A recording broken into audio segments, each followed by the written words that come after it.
Evangelio San Juan. Gloria a ti, Señor. En aquel tiempo Jesús dijo a los judíos: yo les aseguro, el que es fiel a mis palabras no morirá para siempre. Los judíos le dijeron: ahora ya no nos cabe duda de que estás endemoniado, porque Abraham murió y los profetas también murieron.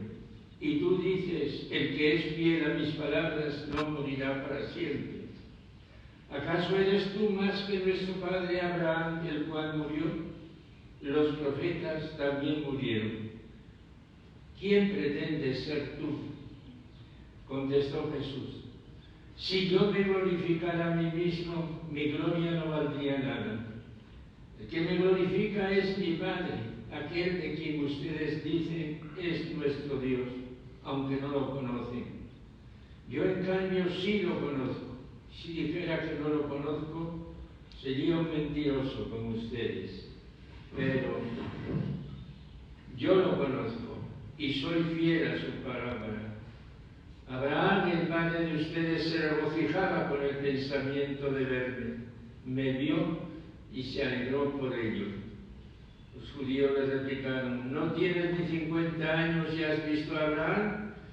Le respondió Jesús: yo les aseguro que desde antes que naciera Abraham, yo soy. Entonces recogieron piedras para arrojárselas, pero Jesús se ocultó y salió del templo. Palabra del Señor. Gloria a ti, Señor Jesús. Estamos ya muy avanzados en este sagrado tiempo de la Cuaresma y ya los evangelios nos van precisamente dirigiendo hacia esta hora que Dios tiene para la humanidad en cuestión de salvación y también en cuestión de la manifestación de quién es Jesús. En el evangelio encontramos la plenitud de la alianza. Dios verdaderamente es fiel y lo es fiel en su palabra porque su palabra realiza lo que significa. Jesús, el Hijo de Dios en persona, promete: el que es fiel a mis palabras no morirá para siempre. Ante esta incredulidad de los judíos, él asienta su autoridad en que es el Hijo de Dios y por eso conoce a su Padre. Pero conocer no es solamente un concepto, no es llenarnos simple y sencillamente de palabras, no es llenarnos de conceptos, de fórmulas, no, es entrar en la vida, es hacer vida aquel que el otro me ha transmitido, muy por encima de Abraham y de Moisés. En cambio, les dice a las autoridades judías que ellos no conocen al Padre. Ellos practican unas leyes, ellos practican una tradición, pero no tienen una experiencia de reconocimiento, de autentificación, de entrar en una relación auténtica con Dios. Decir esto a estos hombres que se ufanaban de ser expertos de la palabra de Dios, seguramente les sonó como un gran insulto, y por eso se cierran al diálogo y ya no escuchan ni aceptan el gran secreto que Jesús revela. Somos hijos de Dios. Él es nuestro Padre y nos participa su vida eterna. Con esta revelación Jesús se pone al nivel de Dios mismo, cosa que los judíos consideraban una blasfemia e intentan darle muerte por lapidación. Está blasfemando. Llegamos a un punto álgido precisamente de este conflicto entre Jesús y las autoridades. Por eso mismo el pasaje se abre con la solemne repetición por parte de Jesús del amén, en verdad, siguiendo la afirmación de que su palabra es vida y da vida a quien la acoge y la guarda. El fuerte contraste con el versículo conclusivo: tomaron piedras para tirárselas, pensaban dilapidarlo, es un signo inequívoco de que la palabra ha sido rechazada. No solamente la palabra que Jesús anunciaba, sino Él como palabra de Dios está siendo rechazado. Juan nos dice en su prólogo que Él es la palabra, y la palabra vino a nosotros, puso su tienda entre nosotros, ¿sí? Y no fue escuchada. Entonces, aquí vemos precisamente este rechazo. Entre el primero y el último versículo tienen lugar el diálogo, encuentro cuyo último horizonte es la gran antítesis, vida-muerte. El que cree vive, el que no cree muere. La palabra da vida eterna. Creer en la palabra significa inmortalidad. No escuchar la palabra, no creer la palabra significa muerte. Como punto de referencia la figura de Abraham, del que los judíos se consideran descendientes. Él es su padre. El acoso provocador de preguntas, Jesús solo responde indirectamente, pero de sus palabras emerge la verdad fundamental.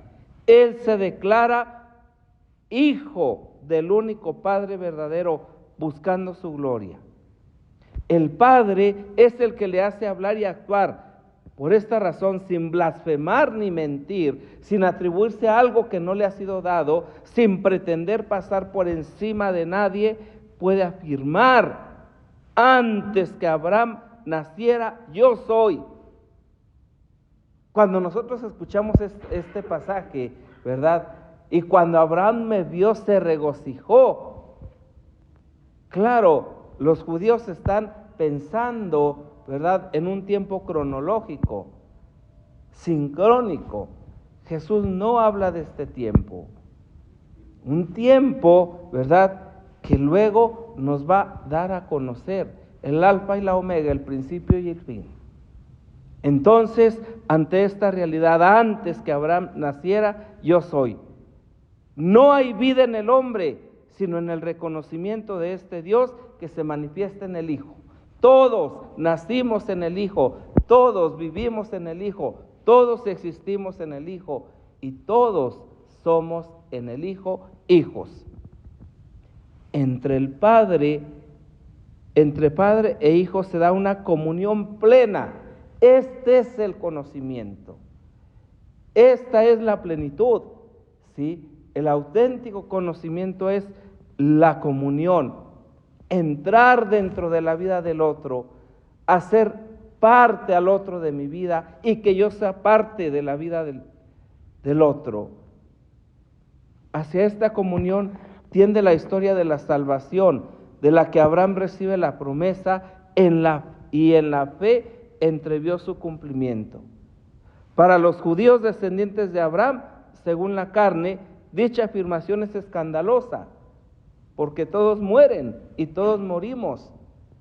Pero desde la promesa, desde la alianza, desde la verdad, todos estamos llamados a la eternidad. Todos. Sus palabras manifiestan burla y desprecio. Está endemoniado, está loco, ¿sí? El evangelista, con su fina ironía, muestra cómo precisamente los adversarios de Jesús proclaman sin darse cuenta la verdad sobre él, en el mismo momento que pensaban denigrarlo como un pobre loco. ¿Eres tú más importante que nuestro padre Abraham? La pregunta es retórica. Pretenden, ¿verdad?, sacar, como decimos, meter punta para sacar hebra, pero no en el sentido en que pretenden los judíos, sino precisamente en el contrario. Jesús, antes y por siempre, es decir, es Dios. Es Dios con nosotros. Es la promesa que el Padre envía para la salvación. Por eso, precisamente, ¿verdad?, la liturgia de hoy ha elegido el texto del libro del Génesis como primera lectura, porque se habla también de Abraham, porque nos presenta a Abraham lo mismo que en el Evangelio. No se trata de una relación artificial. Abraham es modelo del creyente. de aquel que cree en las promesas, que se fía en la palabra de Dios, que es capaz de salir de sí mismo, que es capaz de dejarlo todo, simple y sencillamente por una promesa, por una palabra que ha escuchado de parte de Dios. Es el modelo de fe, modelo de creyente, porque su fe está vivificada por la caridad y por la humildad. Basta recordar su acogida a los misterios, a los misteriosos personajes, Dios mismo en el encinar de Mambré, su intercesión a favor de las ciudades pecadoras, el ponerse en segundo plano ante su sobrino Lot, dejando elegir la tierra más fértil. El fragmento de hoy expresa de modo particular su disposición interior, su acogida a la palabra, su confianza en Dios, darse cuenta que su vida tiene sentido desde esta historia, desde esta promesa, que se manifiesta en el gesto de postrarse en adoración al recibir la promesa de convertirse en bendición para todos los pueblos. Así pues, apoyándose humildemente en la palabra de Dios, a pesar de que todo parecía imposible, Abraham creyó que llegaría a ser fecundo. La fe es una lucha por la vida, es una lucha por la eternidad, es una lucha que nos va siempre a enfrentar y a confrontar con nuestras miserias, con nuestra mediocridad, con nuestra falta de verdad, con nuestra falta de escucha, en un mundo donde hay tantas palabras y donde hacemos tan poco silencio exterior e interior. La palabra nuevamente vuelve a visitarnos como una gota de rocío, ¿sí? Para que podamos nosotros vivir en referencia a esta palabra. Jesús es el verdadero descendiente de Abraham, porque en el combate entre la muerte y la vida, su fe abre a todos a una esperanza inesperada, a una eternidad. En Cristo Jesús todos estamos llamados a vivir eternamente en la presencia de Dios, haciendo ya de esta tierra, ¿sí?, nuestro punto de referencia para vivir eternamente en el cielo. Pidamos al Señor, por la intercesión de la Santísima Virgen María, que nos conceda la gracia de una fe auténtica, de un reconocimiento auténtico de la palabra y ser capaces de proyectar nuestra vida para la eternidad.